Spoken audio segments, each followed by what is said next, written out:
La respuesta a esta pregunta es muy extensa como para resumirla en un minuto. Y no sé si va a tener audiencia porque este tema no está de moda. Todos los procesadores x86 comerciales que tenemos hoy en día son de 64 bits.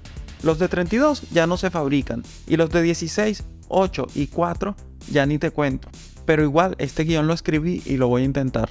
Ah, y por cierto, estoy probando este parche para comprobar la reacción de la audiencia. Ahora pongámonos en contexto.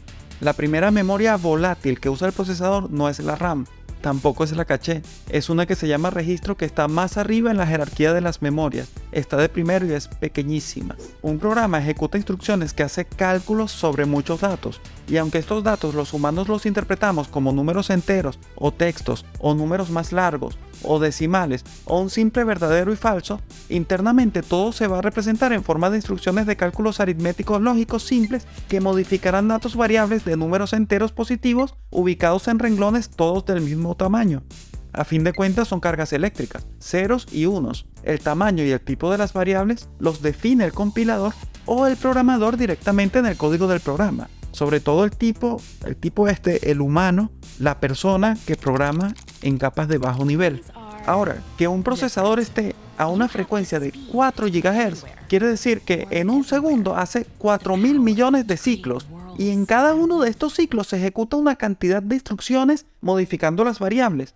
Por eso se llaman variables. Como hay instrucciones que son más complejas que otras, algunas tardarán en ejecutarse más de un ciclo y otras instrucciones más simples se ejecutarán varias en un mismo ciclo. El promedio de esto se llama IPC, que seguro lo habrás leído ya en alguna parte. Resulta que todas las variables van a ocupar como mínimo un renglón, por muy grande que este renglón sea. Si el dato es muy pequeño, igual se va a rellenar con ceros, pero si se sale del rango, ahí sí va a necesitar más renglones. Mientras más ancho sea el registro, las variables que son más grandes van a usar menos renglones. Y a menos renglones, menos instrucciones necesitará el compilador para complacer al programador.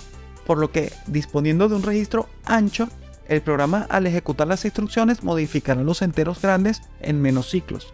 O sea que lo hará en menos tiempo que lo que necesita un procesador viejo que use registros angostos. Y ya que por ahí me han preguntado también por las diferencias entre x86 y ARM, aprovecho la ocasión para responderlo, pero muy resumido. Las instrucciones disponibles para ejecutar están escritas en el manual de referencia del procesador.